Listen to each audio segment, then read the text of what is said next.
माननीय सभासदों, माननीय अध्यक्ष जी,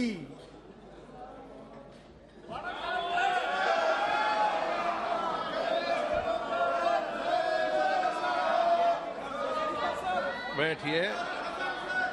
प्रश्न संख्या 21 Shri K G Madhav ji.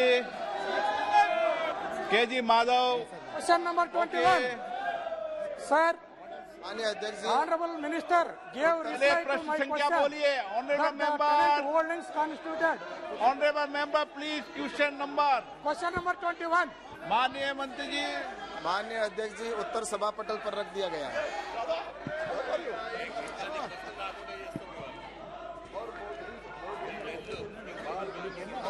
The honorable minister gave reply to my question that the tenant holdings constituted 17.3% of the total holdings in the country.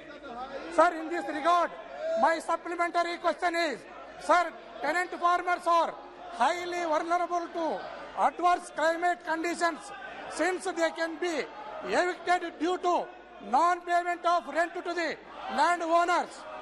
What measures is the government taking for encouraging more and more such agricultural tenants to enter the insurance net under the PMF Fasal Bima Yojana? माननीय अध्यक्ष जी, जैसा कि माननीय सदस्य ने कहा है कि फसल बीमा और जो ऐसे फार्मर जो टेनेंट फार्मर हैं उनके लिए सरकार की ओर से विशेष ये योजना है कि उसके अंदर भी उसको इस फसल बीमा योजना के अंदर उनको इंक्लूड किया गया है।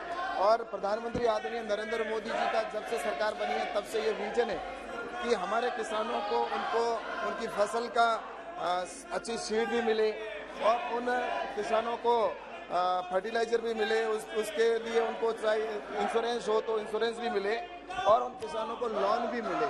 इस दृष्टि से चाहे वो टेनेटेड किसान हो या वो अन्य किसान हो, सभी किसानों के लिए इस योजना के अंदर जोड़ा गया। और विशेषकर जो फसल बीमा की बात की गई है तो इसके अंदर जो ऐसे किसान हैं जो जमीन को जुताई के ऊपर लेते हैं, उन किसानों के लिए जो टेनेंट फार्मर हैं उनके लिए फसल बीमा योजना के अंदर जॉइंट लायबिलिटी ग्रुप के अंदर अगर आते हैं तो उन किसानों को भी फसल बीमा का लाभ मिलता है।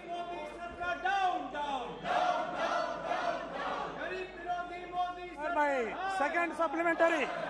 Okay. Sir, in the year 2016, the Niti Aayog came up with an expert committee report on a model agricultural land leasing law. They are also suggesting various reforms with respect to legalization of land leasing, recording of the same, regulations on rent. Among others, what measures has the government for implementation of these suggestions?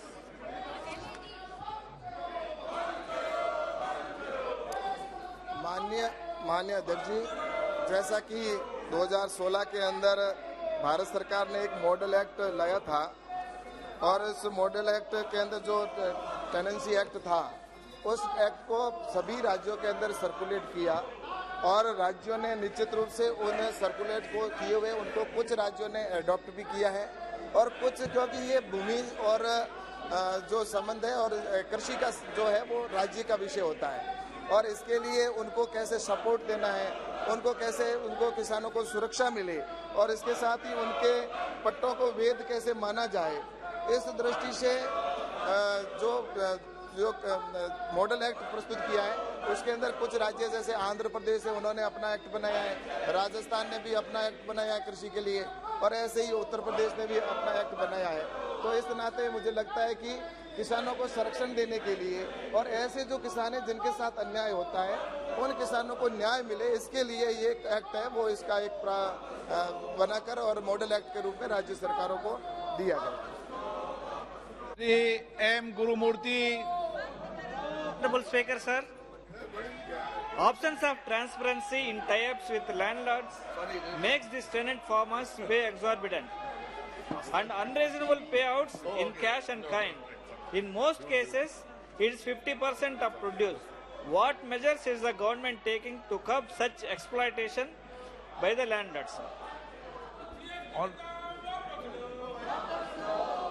माननीय अध्यक्ष जी, मैंने जैसा कहा कि ऐसे किसान हैं जिनको फसल बोने के बाद में अगर उनके साथ उत्पीड़न होता है तो उनके लिए कानून बना हुआ है और वो कानून के अंदर अगर आते हैं और कानून के दायरे के अंदर वो अगर जाते हैं तो उनको निश्चित रूप से उनका संरक्षण मिलता है। और उसके लिए जो भूमि स्वामी है वो भूमि स्वामी अपने जब एग्रीमेंट पहले करता है तो उस समय जो उसकी शर्तें हैं उसके आधार पर वो अगर राज्य का एक्ट है उसके अंदर जाकर अगर न्याय मांगता है तो निश्चित रूप से न्यायालय के द्वारा उन ऐसे किसानों को संरक्षण भी मिलता है और न्याय भी दिया जाता है।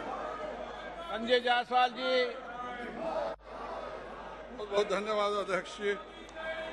मेरा माननीय मंत्री जी से आपके माध्यम से प्रश्न होगा कि बहुत सारे राज्यों ने प्रधानमंत्री फसल बीमा योजना को नहीं लागू किया है और अपनी योजनाएं हैं, पर उनका जो स्टैंडर्ड है वो प्रधानमंत्री फसल बीमा योजना के बराबर का नहीं है। तो क्या सरकार इस बात पर विचार कर रही है कि सभी राज्य के कृषि मंत्रियों को बुला करके यहाँ बैठक करके प्रधानमंत्री फसल बीमा हर राज्य में लागू हो, इसके बारे में क्या कोई विचार सरकार कर रही है?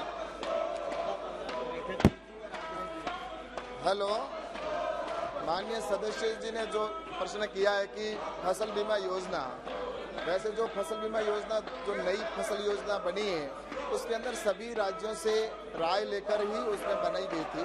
और अभी भी हमारी यहाँ पर जो मीटिंग हुई थी जिसमें देश भर के सभी जो कृषि मंत्री हैं उनको बेंगलोर के अंदर मीटिंग हुई और इस विषय पर भी चर्चा हुई है। और उसके अंदर ये किसानों उन मंत्रियों से आग्रह किया है कि आप जो एक फसल बीमा है उसको लागू करें। बाकी वैसे राज्य हैं वो अपनी फसल बीमा योजना के लिए स्वतंत्र है, लेकिन कुछ राज्यों ने जैसा कि आंध्र प्रदेश है, आंध्र प्रदेश ने पहले इस योजना से इस जो नई फसल बीमा नीति से बाहर गए थे, लेकिन अब उन्होंने वापस 1 साल के बाद में पुनः उन्होंने अडॉप्ट किया। तो इस तरह से ये जो नई फसल बीमा नीति है उसको लेकर राज्य भी और राज्य सरकार के निश्चित रूप से हम संपर्क में और उनसे इस बात पर चर्चा भी होती है और मीटिंग भी करते हैं। Question number 22 Shri CN Annadurai.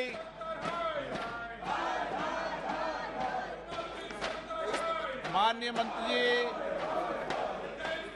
Shri Gajanan Kirtikar जी।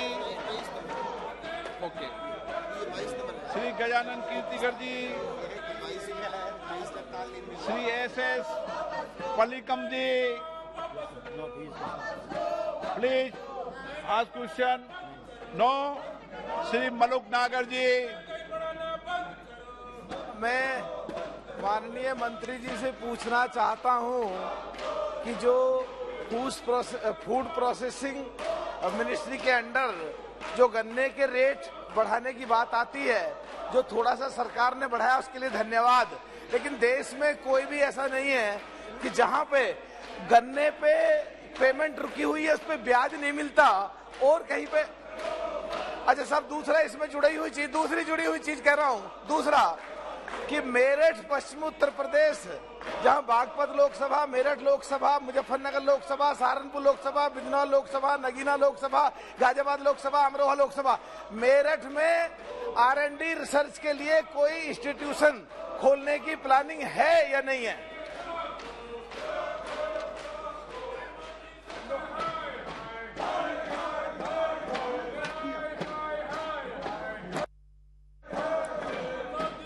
माननीय मंत्री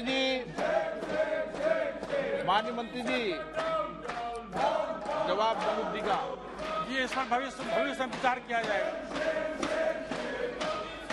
ओके, श्रीमती चिंता Anuradha. Thank you, sir. A Center for Excellence with an expenditure of 10 crores in non-thermal processing was recently inaugurated at National Institute of Food Technology, Entrepreneurship and Management, Tanjavur, with an aim to promote next generation technologies and meeting global standards in research and academics in the field of food processing. Does the government propose to establish any such centers in the state of Andhra Pradesh? Thank you, sir.